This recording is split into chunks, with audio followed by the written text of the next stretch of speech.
नमस्कार, स्वागत आहे तुमचं आपल्या मम्मीज कोल्हापुरी किचन अँड लाईफस्टाईलमध्ये। मागच्या व्हिडिओमध्ये आपण केस वाढण्यासाठी किंवा हेल्दी राहण्यासाठी आपण हळीवाची खीर केलेली आहे। आज आपण केसांना लावण्यासाठी हेअर ऑइल तयार करायचं आहे। अगदी घरातल्या साहित्यापासून बनवायचं आहे, पण ह्या हेअर ऑइलमुळे तुमचे केस गळणे थांबतील। कारण हे तेल स्वतः मी 3 महिन्यापूर्वी वापरायला सुरुवात केली आणि त्याचे रिझल्ट्स खूप छान आले, म्हणून मी तुमच्याबरोबर ही रेसिपी शेअर करते आहे।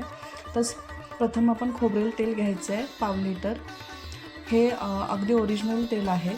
त्याच्यामध्ये बाहेरचं जे तेल मिळतं त्याच्यामध्ये मिनरल ऑइल्स असतात, अगदी बघून घ्या की त्याच्यामध्ये प्युअर खोबरेल तेल आहे। कढीपत्ता घ्यायचा आहे।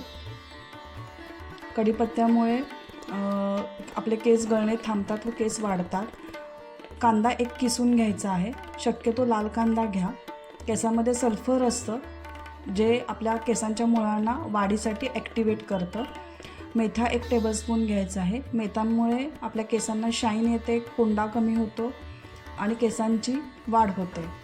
तर प्रथम एका पॅनमध्ये किंवा लोखंडी पॅनमध्ये आपल्याला सर्वप्रथम तेल टाकायचं आहे। गॅस अगदी मंद ठेवायचा आहे।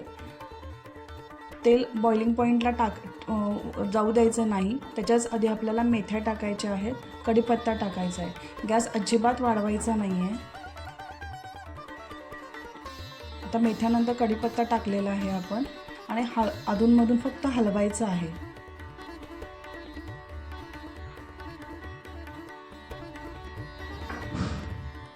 आता आपल्याला थोडंसं कोमट झाल्यानंतर किसलेला कांदा टाकायचा आहे। हे साधारण गॅसवर ठेवल्यानंतर तयार व्हायला 15 ते 20 मिनिटं लागतं। गॅस अजिबात मोठा करायचा नाही आहे। हळूहळू त्याला उकळी यायला लागेल।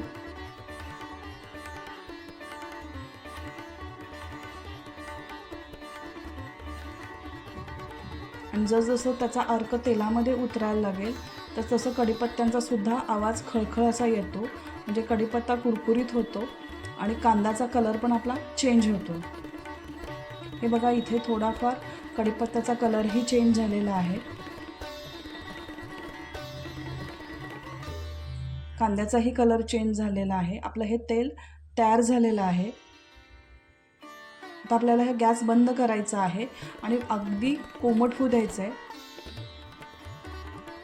अगदी पूर्ण थंड केलं तर ते गाळलं जाणार नाही, त्यामुळे थोडंसं कोमट असताना आपल्याला गाळायचं आहे। अशी तुम्ही गाळणी घेऊन किंवा एखाद्या मलमलच्या कपड्यात सुद्धा तुम्ही हे तेल गाळू शकता। पूर्ण व्यवस्थित हे तेल गाळून घ्यायचं आहे। आणि हा जे उरलेला आहे चोथा, हा मेहंदी करताना तुम्ही वापरला तरी चालतं। पाणी गरम करायचं आहे, त्याच्यामध्ये हा चोथा टाकायचा आहे आणि ते पाणी गाळून तुम्हाला मेहंदीमध्ये वापरायचं आहे। असं हे आपलं तेल तयार झालेलं आहे। आठवड्यातून 2दा जर तुम्ही कोमट करून जर लावलं तर तुम्हाला त्याचा नक्की फायदा होईल। चला तर भेटूया आपण पुढे।